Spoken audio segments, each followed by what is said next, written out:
예, 여러분 반갑습니다. 예, 오늘 이 시간에는 지난 시간에 이어서 유아셀의 3강을 좀 보도록 하겠습니다.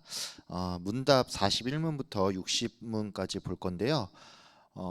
지난번 이제 2강까지 하고 이제 어떤 이제 부모님께서 좀 내용이 어렵다는 얘기를 좀 하셨어요. 그래서 이게 첫째 때보다 많이 어렵다라는 얘기를 했는데 사실 어려울 수 있습니다. 왜 그러냐면은 전에 있던 교재는 이제 총신 쪽에서 발행을 한 거거든요. 그러니까 합동 측 교단에서 발행한 건데 이제 이번 올해 들면서 이제 합신 교재를 좀 쓰라고 해가지고 했는데 총신 교재는 이제 좀 챕터별로 주제별로 좀 했어요. 예를 들어서 뭐 하나님은 어떤 분인지, 성경은 무엇인지, 인간은 무엇인지 이렇게 주제별로 해가지고 좀 더 쉬운 말로 좀 풀어서 설명이 돼 있다면은 이번에 저희가 이제 합신 교재로 쓰는데 합신 교재 같은 경우에는 웨스트민스터 신앙고백서를 좀 기준으로 돼 있어요. 그리고 번역 자체가 이게 좀 옛날 교재여서 그런지 모르겠는데 좀 옛날 말투로 돼 있어요. 그래서 왜 이렇게 쓸데없이 좀 어렵게 써놨을까라는 저도 좀 보면서 좀 그런 생각이 들 정도니까 여러분이 어려움을 좀 느낀다면 그건 좀 당연한 건데 제가 그래서 이번 상강에서는 이제 좀 심화 학습하는 그런 쪽보다는 이게 뭘 말하는 건가 좀 쉬운 말로 풀어서 설명해 보는 그런 시간을 조금 많이 가질게요. 그래서 여러분이 좀 최대한 많이 이해를 좀 할 수 있도록 좀 그렇게 진행을 하겠습니다. 자, 41문부터 보도록 하겠습니다. 자, 41문 성도가 부활할 때 그리스도에게서 무슨 유익을 받습니까? 예, 답입니다. 영광 중에 다시 살아남을 입어 심판날에 밝히 안다 하심과 죄 없다 하심을 받고 완전히 복을 받아 영원토록 하나님을 흡족하게 즐거워하는 유익을 얻습니다. 예. 요거 이제 앞에 요거를 조금 쉬운 말로 설명을 할게요. 영광 중에 다시 살아난다라는 얘기는 우리가 부활을 하면서 부활의 새 몸으로 다시 태어난다는 것을 의미를 하고요. 심판 날에 밝히 안다 하심과 죄 없다 하심을 얻는다라고 하는데 이게 뭐냐면 이제 최후의 심판이 오잖아요. 이제 예수님께서 오시고 최후 심판이 있을 때 모든 사람들이 다 그 심판대에 섭니다. 그래서 어떤 사람은 어떤 판결을 받고 이렇게 판결을 받는데 이때 예수님께서 재판장으로서 내가 너를 안다. 그러니까 예수 그리스도를 믿는 사람을 보면은 그 사람을 보고 나도 너를 안다라고 말을 한다는 거죠. 이건 굉장히 큰 유익이죠. 재판장이 우리를 알아준다고 하면은 굉장히 유리한 판결이 나올 수가 있죠. 근데 실제로 너는 죄가 없다라고 그렇게 증언을 해주신다는 겁니다. 그래서 심판 날에 밝히 안다 하신가 죄 없다 하심은 이런 의미를 가지고 있고요. 그 다음에 완전히 복을 받아 영원토록 하나님을 흡족하게 즐거워하는 그 유익을 얻는다는 건 무슨 얘기냐? 우리 성도들이 천국에 가면서 하나님과 함께 영원히 이제 영생을 죽지 않고 영생을 누리게 되면서 또 하나님을 찬양하고 그 가운데서 기뻐하는 삶을 산다는 거예요. 요한계시록에 보면은 천국 새 하늘과 새 땅이 어떤지 나오는데 거기에는 눈물도 없고 슬픔도 없고 고통도 아픔도 없다고 합니다. 그러니까 이렇게 하나님을 흡족하게 즐거워하는 그 유익이 있다는 것이죠. 자, 42문과 43문, 44문은 이제 같이 이어지는 거여서 제가 한꺼번에 읽도록 하겠습니다. 42문 하나님께서 사람에게 요구하는 본분은 무엇입니까? 답. 그 나타내 보이신 뜻을 복종하는 것입니다. 43문 하나님께서 자기에게 복종할 규칙으로 사람에게 처음 나타내 보이신 것은 무엇입니까? 답. 도덕의 법칙입니다. 44문 이 도덕의 법칙이 어디에 간략히 포함되어 있습니까? 답. 십계명에 간략히 포함되어 있습니다. 예. 이게 바로 넘어갔는데 그냥 한마디로 얘기하면 그거예요. 하나님께서 사람에게 요구하는 우리가 지켜야 될 의무는 무엇이냐라고 하면은 하나님께서 우리 인간에게 보여주신 계시하신 그 그 뜻을 복종하는 것이 바로 우리의 인간의 본분이라는 것이죠. 그 다음에 그 본분은 무엇이냐라고 하면 우리가 지켜야 될 여러 가지 도덕의 법칙들을 하나님께서 알려주셨다는 거예요. 그러니까 율법을 주셨는데 그 율법이 우리가 지켜야 될 도덕 법칙들이라는 것이죠. 그리고 이 도덕 법칙이 십계명, 십계명 뭐죠? 모세가 받은 율법이죠. 그 십계명에 이렇게 간략하게 포함이 되어 있다는 것입니다. 자, 45문 십계명을 외우십시오라고 돼 있는데 내용이 기니까 여러분 이게 천천히 한번 읽어보세요. 요거를 어디에 있냐? 어디에 있냐면 출애굽기에 있습니다. 출애굽기 20장 1절에서부터 17절까지인데 나중에 이제 집에서 그걸 딱 펴보세요. 그러면은 이렇게 내용이 쭉 나오는데 그 내용들이 우리가 지켜야 될 내용이죠. 1에서 5계명까지는 이제 하나님과 인간과의 관계에서 지켜야 될 계명들이고 6계명부터 10계명 사이는 인간과 인간 사이에 지켜야 될 계명들이 적혀 있습니다. 그래서 한번 집에서 천천히 출애굽기 20장 1절에서 17절까지를 한번 쭉 읽어보시길 바랍니다. 자, 46문 하나님의 계명을 완전히 지킬 수 있는 사람은 있습니까? 답입니다. 타락한 후로 아담이 범죄했죠. 그래서 어떤 일이 있었다 그랬죠? 범죄를 하고 인간이 타락했다 그랬죠. 오염됐다 그랬죠. 전적으로 부패했다 그랬어요. 그래서 사람은 부패했기 때문에 온전하게 사람이 이 세상 가운데서는 하나님의 계명을 완전히 지킬 수가 없고 매일 말과 행위로 범합니다. 중요한 건 날마다예요. 여러분 우리가 모른다 뿐이지 오늘 내가 죄를 안 지은 것 같은데 그렇게 생각하는 것 뿐입니다. 예수님께서 우리에게 말씀하셨어요. 너가 말과 행동 이전에 생각하는 것만으로 죄를 지었다고 얘기해요. 그러니까 우리가 생각하면서 나쁜 생각하거나 나쁜 마음이 들거나 이런 모든 것들도 매일 우리가 죄를 짓는다는 것입니다. 47문 법을 어기는 모든 죄가 똑같이 악합니까? 그러니까 죄의 종류가 여러 가지가 있는데 그 죄의 경중이 같냐는 거예요. 그래서 답이 이겁니다. 어떤 죄는 그 죄악을 가중시키는 이유 때문에 다른 죄보다 하나님 앞에서 더 악합니다. 그러니까 더 악한 죄가 있다는 것이죠. 자, 48문 범한 죄마다 마땅히 받을 보응은 무엇입니까? 죄를 지으면 우리가 어떤 보응을 받게 되냐는 거예요. 그래서 답은 이 세상, 그러니까 우리가 사는 현생에서 그리고 오는 세상, 그러니까 앞으로 우리가 죽게 되면 가게 되는 그 자리에서 하나님의 진노와 저주를 받게 된다는 것입니다. 한번 더 알아볼 주제가 있어요. 이 앞에 살펴본 그 문답과 관련해서 자, 죄 없는 삶은 없다라고 했죠. 그러니까 죄를 안 짓는 인생은 없다고 했어요. 근데 이 진리 앞에서 우리가 피해야 될 좀 잘못된 것들이 있습니다. 우리가 이런 자세는 피해야 된다는 것이죠. 첫 번째 자세는 완전주의입니다. 이거 완전주의가 뭐냐면 우리가 지금 이 세상 살면서 완전하게 나의 노력과 의지에 따라서 죄를 짓지 않고 살 수 있다라는 그런 논리입니다. 여러분 그 카톨릭에 보면 성자들 있잖아요. 성자들, 성인들 많이 있잖아요. 그래서 보면은 뭐 우리나라 천주교 교회들 보면은 그 교회들을 지키는 또 뭐 성인 수들이 또 있습니다. 그래서 한국 교회 성인 몇 호가 어느 교회에 어떤 그 교회 예배당에 거기에 이제 그 수호 성인 뭐 이런 것들이 또 있어요. 근데 여러분 생각을 해보세요. 성인이라고 부르려면 그 성인이 죄가 있으면 돼요, 안 돼요? 안 되죠. 그래서 카톨릭의 성자 사상은 기본적으로 어떤 의식이 있냐면은 성인 의식. 그러니까 현생에서 누군가는 완전하게 의롭게 살 수 있다라는 식의 그런 사상이 좀 담겨 있습니다. 그리고 이제 일부 개신교 교단이라고 제가 했는데 우리 장로교는 그렇진 않아요. 장로교는 아닌데 일부 교단은 뭐 이런 얘기를 합니다. 세례를 받고 또 성령 세례라는 게 있어요. 근데 이게 좀 이상한 얘기인데 우리가 세례를 받고 살면서 어떤 성령 세례 같은 걸 받으면 그때 우리가 완전 성화의 삶, 그러니까 완전히 도덕적으로 깨끗하고 죄를 안 짓는 삶을 살 수 있다라는 그런 주장을 하는데 저거 잘못된 주장입니다. 자, 그다음에 완전주의라는 것도 잘못된 생각이지만 도덕 폐기론도 잘못된 생각이에요. 도덕 폐기론이란 뭐냐면 어차피 인생에 죄 없는 삶이 없다라고 하니까 어차피 온전히 지킬 수 없으니까 어쩔 수 없다는 식의 그런 논리입니다. 그래서 도덕이 무의미하다는 거죠. 이런 주장을 하는 것도 왜 잘못됐냐면 일부 이단, 특별히 구원파 같은 이단에서는 예수 그리스도께서 우리를 위해서 죽으시고 우리의 죄가 모두 깨끗해졌는데 왜 계속 그렇게 회개하고 전전긍긍하냐? 잘못된 거다. 이렇게 말해요. 예, 이 말 맞는 걸까요? 틀린 걸까요? 예, 틀린 겁니다.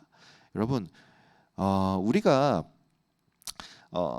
만약에 이렇게 살면은 어떤 문제가 생기냐면은 모든 죄가 용서받긴 받았어요. 근데 이렇게 되면 우리가 죄의식이 사라집니다. 죄의식이 아예 사라져버리고 죄책감을 아예 없이 살게 돼요. 그러면은 죄에 대해서 분별하는 그 마음이 정말 사라지게 됩니다. 그래서 이 도덕 폐기론도 굉장히 잘못된 자세라는 것을 알아야 되고, 그러면 그리스도인으로서 올바른 자세는 무엇인가라고 생각을 할 수가 있겠죠.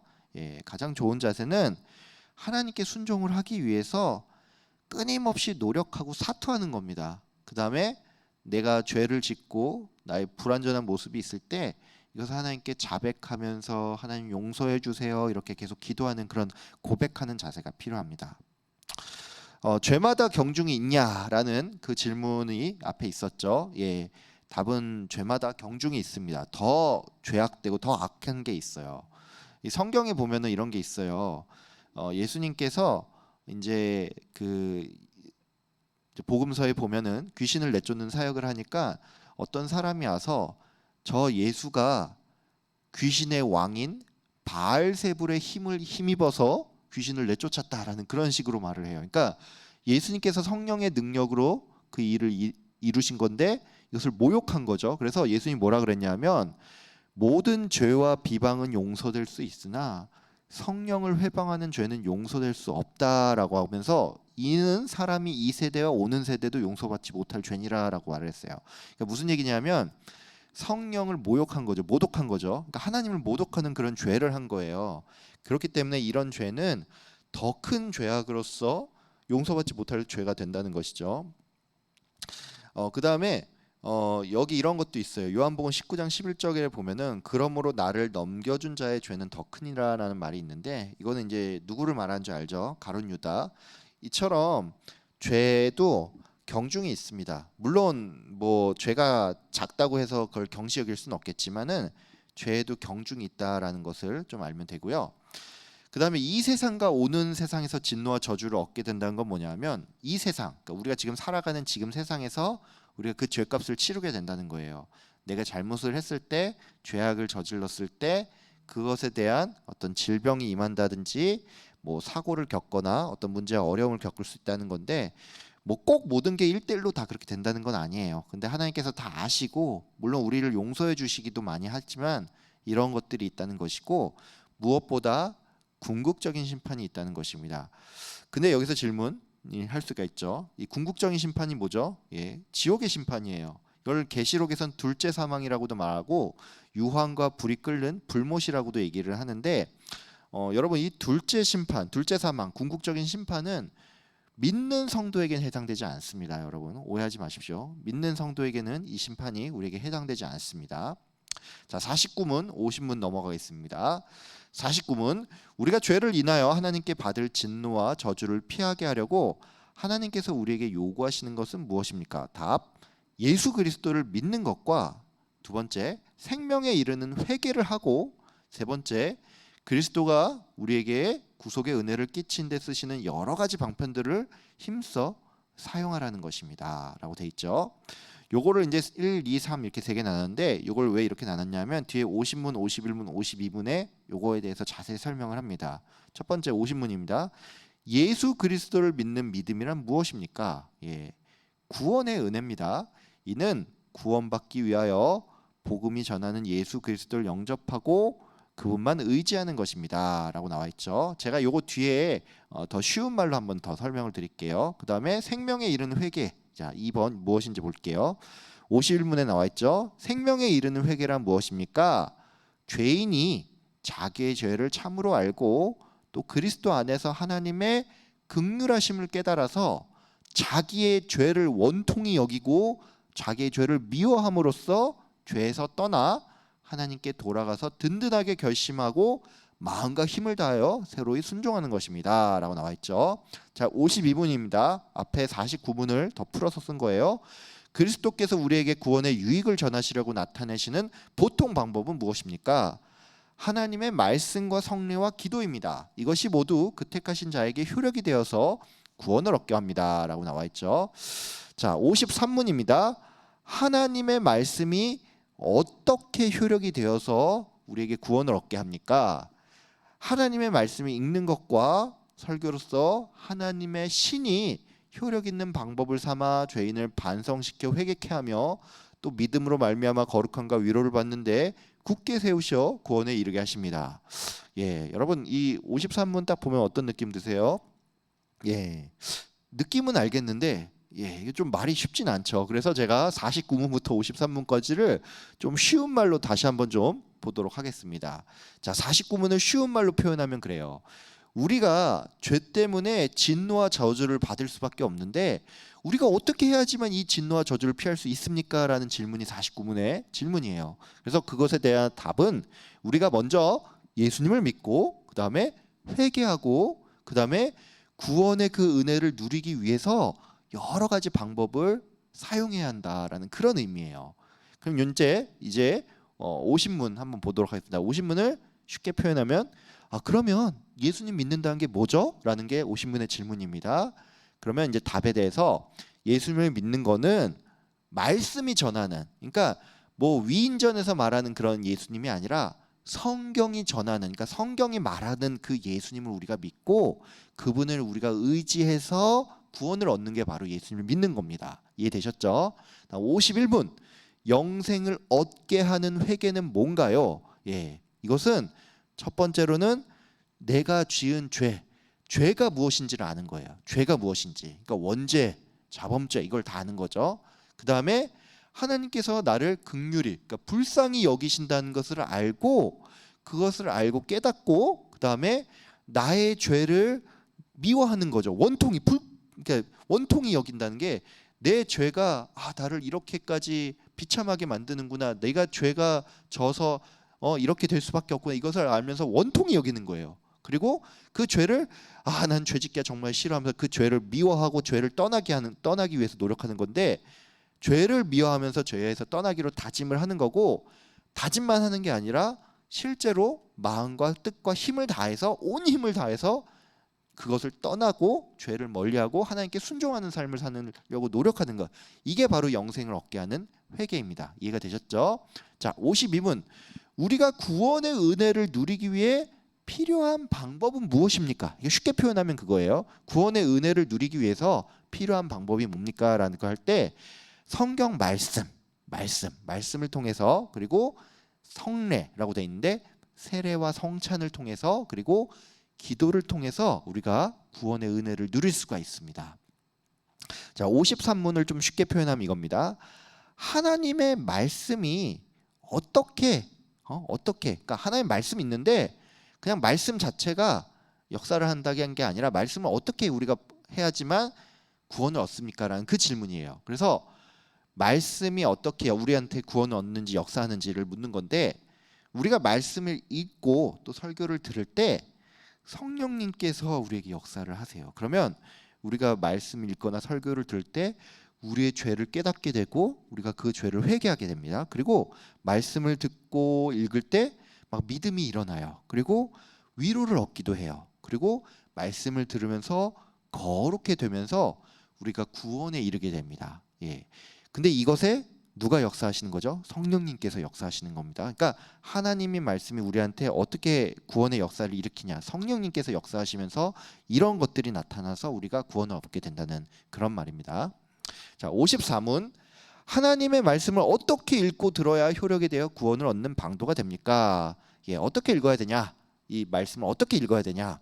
예, 우리가 마땅히 부지런하게 또 예비하면서 기도함으로 그 말씀을 생각하며 믿음과 사랑으로 받아서 우리 마음에 두고 행실에 나타나야 합니다라는 말을 무슨 말인지 딱 이해가 되죠? 부지런히 읽고 또 이 말씀 읽기 전에 막 이렇게 딴짓하고 막 이런 게 아니라 준비하고 그 자세로 읽고 또 말씀 읽기 전에 기도하는 거죠. 하나님, 이 말씀 읽을 때 성령님께서 역사하셔서 나한테 깨달음을 주세요. 이렇게 기도하면서 읽고 그리고 말씀을 읽으면 이것이 무엇을 의미하는지 부지런히 생각하고 또 믿음과 사랑으로 받아서 마음에 두고 무엇보다 행실로 나타나야 합니다. 좀 생각해 볼 게 있어요. 제가 방금 전에 행실로 나타나야 된다고 했죠. 그래서 성경 말씀을 그냥 아는 것과 행하는 것은 다릅니다. 여러분, 야고보서에 보면은 듣고 우리가 행함이 없다면 그건 스스로 속이는 것이라는 그런 말씀이 나와요. 그리고 단지 우리가 말씀을 아는 것, 읽고 듣는 것으로 끝난다면 그냥 말씀을 아는 거죠. 그러면 그 자체로 힘이 없습니다. 왜냐? 그것을 알고 행하지 않는다고 치면은 말씀을 아는 것만 치면 그건 귀신도 안다는 거예요. 예, 귀신도 안고 심지어 사탄이 예수님을 시험할 때 말씀을 가지고 시험을 하죠. 이게 무슨 말이죠? 말씀을 안다는 거예요. 예, 아는 걸로 그치면 그건 귀신도 알고 사탄도 안다는 거예요. 그리고 예수님께서는 이렇게 말씀하셨어요. 너희들이 내 말을 듣고 그것을 행할 때 너희들은 반석 위에 집을 세우는 것과 같다라고 말을 했어요. 그러니까 말씀을 듣고 행한다는 건 뭐냐면 그냥 듣고 흘리는 게 아니라 듣고 그걸 믿고 진짜로 행한다는 거예요. 그리고 예수님께서는 열매로 나무를 안다라는 말씀을 역시나 마태복음에 했는데, 그러니까 우리가 이 믿음이 있을 때 그게 열매로 드러나야 된다는 그런 얘기죠. 근데 이 말을 들으면 우리가 굉장히 불편해요. 왜냐하면 이렇게 됐을 때 그러면 우리의 어떤 행함이 구원의 조건이 아닌가라는 그런 생각을 할 수가 있다는 것이죠. 근데 여러분 분명히 말씀을 드릴게요. 아닙니다. 우리의 행함이 구원의 조건이 아니에요. 왜 아니냐면 믿음이 열매를 통해서 나무를 안다라고 했죠. 그러면 여러분 그 열매가 나무에게서 나오는 건가요? 아니면 열매를 통해서 나무가 나오나요? 예. 너무 당연한 얘기인데 나무에서 열매가 나오죠. 예, 그러니까 나무는 믿음이에요. 그러니까 믿음이라는 나무가 있어야지만 열매가 나오는 겁니다. 그래서 순서는 믿음이 우선입니다. 행함이 절대 구원의 조건이 아니고, 그러니까 이게 무슨 얘기냐면 우리가 믿음이 정말로 있다면은 성경 말씀을 알고 정말로 그걸 믿는다면 우리의 삶도 바뀌게 된다는 거예요. 그래서 이 둘을 부분적으로 분리해서 이걸 두 개를 바라보면 되는 게 아니고, 이 믿음이 우리가 있으면은 우리가 열매가 나타나고 행동이 바뀌게 된다는 것입니다. 근데 이렇게 되면 불편하죠. 왜? 여러분 자신을 돌이켜 봤을 때 여러분의 말과 행동이 정말 믿는 사람으로서 부끄러움 없이 정말로 잘 살아갑니까? 안 그렇잖아요. 그렇죠? 근데 정말 중요한 거는 행위는 우리가 앞서도 배웠지만 앞서도 나오잖아요. 10계명 다 지킬 수 있느냐? 다 지킬 수 없다라고 나오죠. 우리는 그래서 행위는 다 부족해요. 다 부족한데, 그렇죠. 다 부족하니까 그거 자체가 우리가 이 나의 부족한 행위를 보고 나서 나가 구원받은 자가 이다 아니다 이렇게 그렇게 판단을 하시면 안 돼요. 근데 요거는 좀 생각해 봐야 돼요. 내가 악을 정말로 행하고 있는데 돌이키고 싶은 마음도 없고 찔림도 없고 그다음에 자책이 전혀 들지 않는다면 요건 조금 문제가 있습니다. 예. 그러니까 문제가 있다는 게 어떤 문제냐 하면은 정말로 믿음이 없다면 찔림이 없거나 자책이 전혀 들지 않아요. 근데 정말 믿음이 있으면 찔림과 자책이 있어야 되는데, 물론 그럴 수도 있어요. 우리가 죄 가운데 너무 많이 노출이 돼 있고 그걸 너무 습관적으로 자꾸 행하다 보면은 그 자꾸 습관적으로 행하다 보니까 그 죄에 대해서 둔감해질 수가 있어요. 근데 여러분이 정말 믿음이 있고 정말로 하나님께서 여러분 선택한 자라면 그 둔감한 마음을 언젠가 깨주실 겁니다. 그리고 그걸 불편하게 만들 거고 반드시 돌아오게 하십니다. 근데 내가 찔림과 자책이 없다면 여러분 좀 조심하셔야 돼요. 돌아오기 위해 노력하셔야 되고, 찔림과 자책이 없다면 내 지금 신앙 상태가 굉장히 문제라는 걸 좀 생각을 하셔야 됩니다. 자, 55문 넘어갈게요. 성례가 어떻게 효력이 되어 구원을 얻게 하는 방도가 됩니까? 예. 성례는 그 자체로 말미암거나 베푸는 자의 덕으로 됨이 아닙니다. 오직 그리스도의 축복함으로 되며 또 믿음으로 성례를 받는 자 속에서 성령이 역사하심으로 됩니다. 예. 요 무슨 말인지 설명을 할게요. 성례가 그 자체로 효력을 발휘하지 않는 거고, 성례를 베푸는 어떤 사람, 예를 들어 저기 카톨릭에서는 사제라고 부르죠. 어떤 사제의 능력이나 덕으로 효력이 발휘하는 게 아니라는 얘기입니다. 이 효력은 그리스도의 축복함으로, 그러니까 예수 그리스도께서 축복하심으로 되고, 성례를 받는 그 사람들, 성도들 마음속에 있는 성령님께서 역사하심으로 그 효력이 발휘가 되는 겁니다. 자, 그래서 이와 관련해서 좀 천주교, 그러니까 로마 카톨릭이라고 하고 불리는 이 천주교와 그다음에 프로테스탄트 개신교, 특별히 우리 장로교와의 차이에 대해 조금 알아볼게요. 성례에 대해서 어떤 견해가 있느냐? 이제 로마 카톨릭이라고 불리지만 로마 카톨릭의 이 천주교의 견해는 세례에 대해서는 이렇게 얘기합니다. 사람이 세례를 받을 때 그 사람에게 의가 주입이 됩니다. 그러니까 그 사제에게 어떤 권한이 있는 거죠. 그 교회의 권한, 그 교회 자체에서 권한이 있어서 그 사람에게서 이 사람을 세례를 딱 주면 의가 딱 주입이 됩니다. 그리스도의 의가 주입이 돼요. 그래서 옛날에 어떤 일이 있었냐면 과거에 그 중세 시대에 이제 왕들이 살면서 워낙 많은 죄들을 짓잖아요. 그래가지고 죄를 짓다가 일부러 세례를 계속 미룹니다. 세례를 계속 미루다가 자기가 죽기 전에 의를 주입을 받아야 되니까 그때 세례를 받으려는 사람들도 있었어요. 왜 그렇게 했냐면 의가 주입이 되면 그 전까지의 죄는 다 사라집니다. 그렇기 때문에 그 이후에 지은 죄들은 또 자기들이 뭔가 보복 행위를 해서 갚아야 된다 생각했어요. 그래서 세례 받을 때 의가 주입이 된다고 했는데 이렇게 생각한 게 천주교의 견해였고, 성찬에 대해서는 어떤 견해가 있냐면 이 빵과 포도주가 이제 사제가 뭔가 딱 이렇게 주문을 외우고 거기서 이제 뭔가 이렇게 하면 그 순간 갑자기 빵과 포도주가 모양은 그대로인데 그 본질이 예수님의 살과 피가 되어서 그 예수님의 살과 피가 우리의 몸에 들어가서 우리를 의롭게 만든다는 그런 사고를 가지고 있습니다. 예, 이거 왜 잘못됐는지 설명하면 굉장히 길어지는데 이렇게 생각을 해요. 그리고 성례가 굉장히 여럿입니다.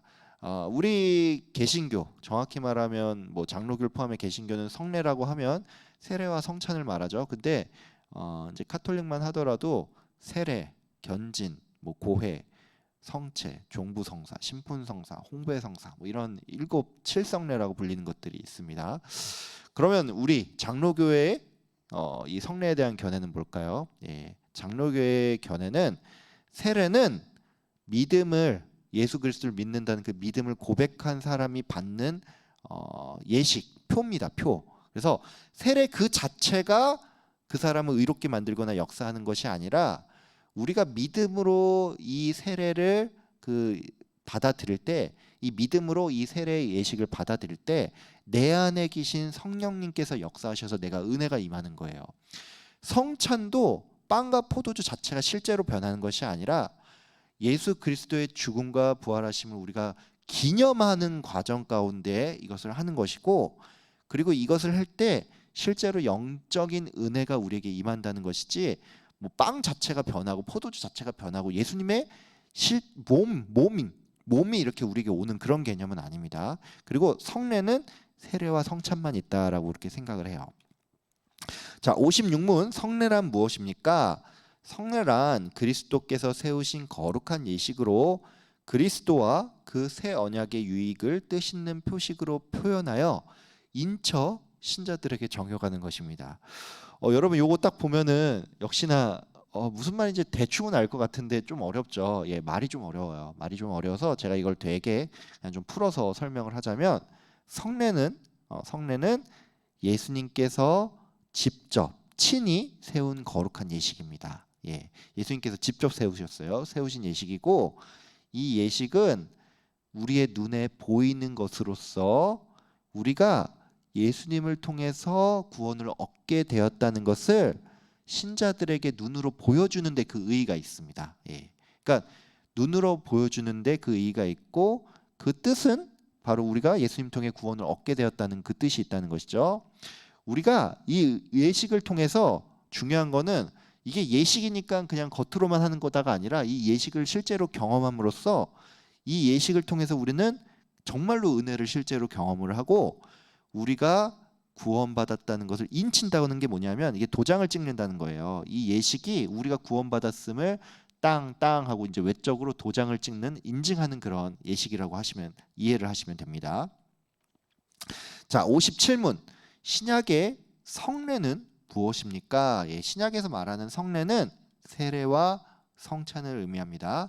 자, 58문 세례는 무엇입니까? 세례는 물을 가지고 성부와 성자와 성령의 이름으로 씻는 성례를 말합니다.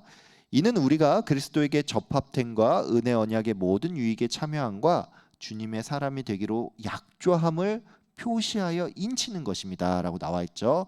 이 58문에 대해서 제가 조금 더 또 설명을 드릴게요. 왜 넘어갔죠? 예. 58문이 예. 제가 세이브가 안 됐네 보네요. 제가 58문 여기까지 좀 설명을 하고요. 58문 제가 말로 설명을 할게요. 먼저 물을 가지고 세례는 물을 가지고 하는 거라고 했죠. 물을 가지고 하는 건데 이게 뭐냐 하면은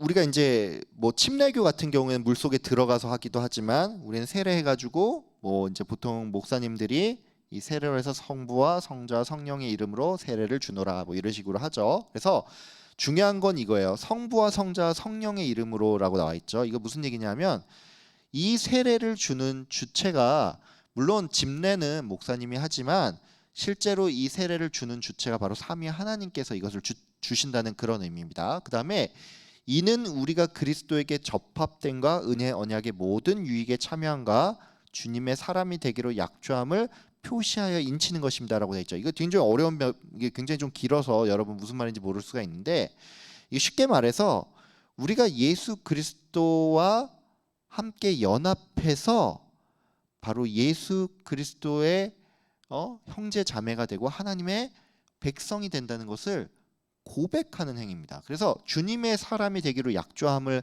표시한다는 건 뭐냐면 우리가 또한 우리가 고백을 하면서 내가 하나님의 사람으로서 살아갈 겁니다라고 그렇게 말하는 것이라고 할 수가 있습니다. 여러분 제가 왜 그런지 모르겠는데 이 파일이 조금 문제가 있네요. 59문, 60문도 작성을 했는데 파일이 좀 구버전이 이렇게 들어갔네요. 그래서 제가 일단 59문, 60문은 제가 다음 주에 같이 좀 함께 다루면서 좀 하도록 하고 오늘은 일단 58문까지 좀 하고 다음 주에는 이제 59문부터 마지막 80문까지 해가지고 이제 유아세례 4강을 좀 마치도록 할 텐데요. 여러분 듣느라 수고 많으셨고 출석한 분들은 여러분 분명히 제가 말씀드렸지만은 유튜브 상에 댓글로 남기면은 들은 걸로 좀 간주를 할게요. 그리고 모르는 부분이 있으면 언제든지 저한테 편하게 좀 뭐 연락을 주시거나 아니면 뭐 카톡으로 문의를 주시면 제가 어려운 부분에 대해서는 제가 할 수 있는 선에서 최대한 쉬운 말로 여러분께 설명을 드리도록 하겠습니다. 강의 듣느라 굉장히 수고 많으셨습니다. 수고하셨습니다.